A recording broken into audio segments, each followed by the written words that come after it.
Good morning. Can you hear me in the back if I talk this loud? Okay, great. If for some reason that changes, which it won't, I kind of have a reputation for being louder than softer at home. But do let me know if you cease being able to hear me. I'm so appreciative of the invitation to be with you today. Many of you are familiar faces to me, many of you are not. And so I'm looking forward to the conversation that we're about to have. For those of you who've been in workshops with me before, I apologize in advance for the repeat material, but I think the conversation can continue to deepen regardless. So I'm really thrilled to be with you. I want to open the conversation this morning with two statements by Miss Rosa Parks, who I'm sure is a person with whom you are quite familiar. Though these statements may be less familiar to you. Here's the first statement, Miss Rosa Parks. Regardless of whether or not any one person may know what to do about segregation and oppression, it's better to protest than accept injustice. That was from 1971. The second statement is this. I'm in favor of any move to show we are dissatisfied. 1964. Rosa Parks was not talking about the power of nonviolent resistance in either of these statements. In the first statement, where she says, regardless of whether or not any one person may know what to do about segregation, it's better to protest than accept injustice, she was actually referring to the riots and rebellions in Detroit in 1967.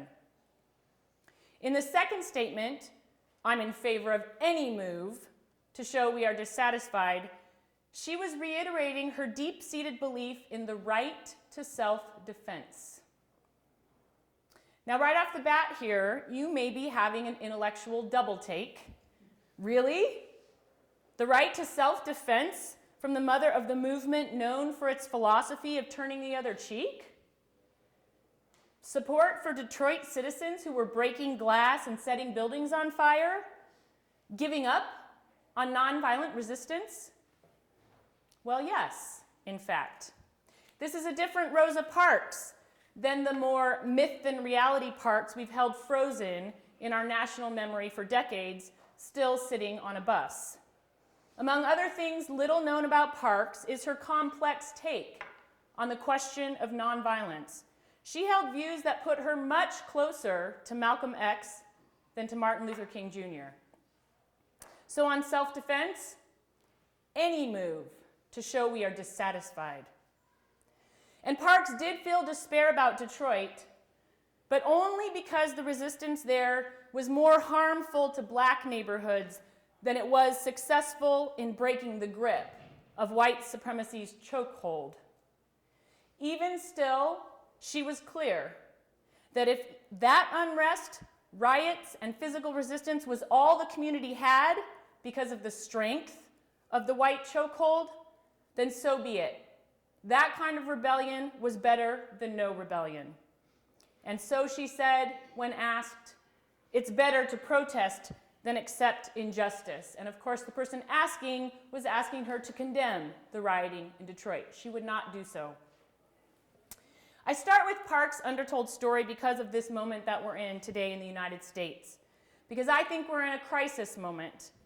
And I believe this moment compels us to ask some very hard questions about the stories we have long told ourselves, stories that have remained undertold, and the imperative that we begin telling and living different stories. Specifically, I want us to think about the story we've long told in our churches, especially in progressive and liberal, predominantly white congregations, about the civil rights movement. That story has left many such communities obsessed with racial reconciliation. Meanwhile, the events of this last fall and a more adequate civil rights story, I think, that explains why this fall's events should have surprised none of us, make clear that it's well past time we who are people of faith, whatever our racial identity, start advocating racial repair, reparations. So here's how the story that we've long told tends to go. I suspect you will recognize it. I'm willing to bet that if you've spent much time at all in mainline Protestant worship spaces, chances are you have heard someone invoke Martin Luther King Jr.'s often repeated claim that 11 o'clock on Sunday morning is the most segregated hour of the week. How many of you have heard that? Okay. Statistics would tell us today that remains accurate. So there's a reason people say it. And I want to make a little historical note here, given the context. I recognize that Unitarian Universalists do not necessarily identify as Christian. I recognize that within and among Unitarians we have atheist participants who are deeply committed to Unitarian Universalism. The history I'm going to talk about gets clunky in this way because the UUs were very involved in the history I'm going to share. So when I use the word Protestant, I am including the Unitarians. I'm not trying to overly Christianize this community. I recognize their differences, but the theological differences for the purpose of this conversation, I think are not particularly significant. That's not to say it's not significant to the community, but I just want to sort of note that language. I'm aware of the different contexts, but the history is the same. The Unitarians were very much part of this Protestant context. So I want to set aside for a moment the conversation that would be worth having about the difference between separation and segregation. There's reasons to believe that King's statement back in the 1960s remains factually accurate today, that most churches in the United States are overwhelmingly comprised of one racial group. Many denominations, including the Unitarians, ask, why aren't we more racially diverse? What can we do about that? And now most mainline Protestant denominations have been explicitly naming diversity and inclusion as faith values for at least 2 decades, if not longer. So when this 11 o'clock adage is invoked, it's done so as a lament. If the premise of diversity and inclusion is that difference is to be celebrated and embraced, then such separated worship must mean that somehow we're resistant to difference. Or maybe we even hold negative views about those whose identities are distinct from our own. Racial separation must be evidence somehow of barriers and dislike and non-acceptance. Otherwise, those people would be here. Now, if racial separation or alienation might be a better word, if that's the problem, then the diagnosis for many progressive and liberal Protestant communities, rather logically, has been and come to be a very heavy emphasis on seeking and working for racial togetherness, interracial togetherness.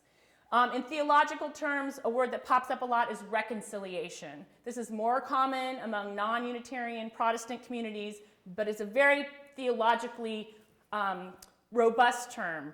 So in progressive spaces, we'll lift up metaphors about family, about brotherhood and sisterhood to describe who we are as human communities and what we want to be to one another regardless of differences.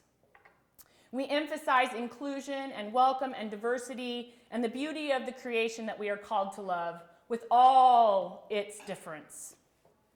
I call this posture the reconciliation paradigm. And this reconciliation paradigm shows up in almost every Protestant publication that takes up matters of race and the challenge of racial injustice in the last 20 years, and I can promise you that's true because I've read, I think, all of them in the last 5 years.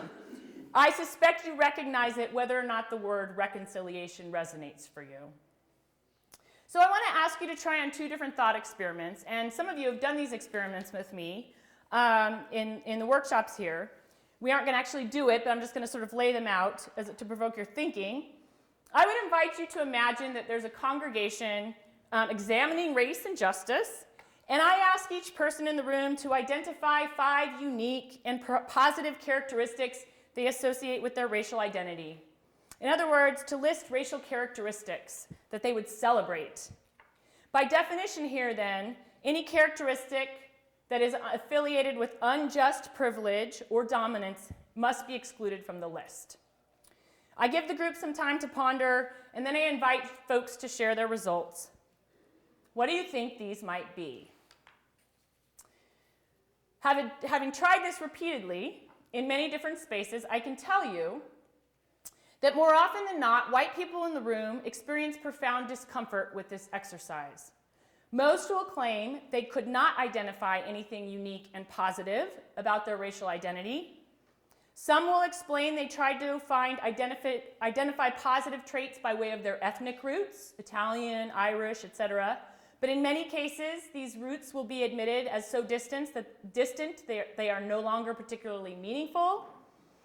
Overwhelmingly, the sentiment expressed will be confusion, perhaps even some distress and disarray.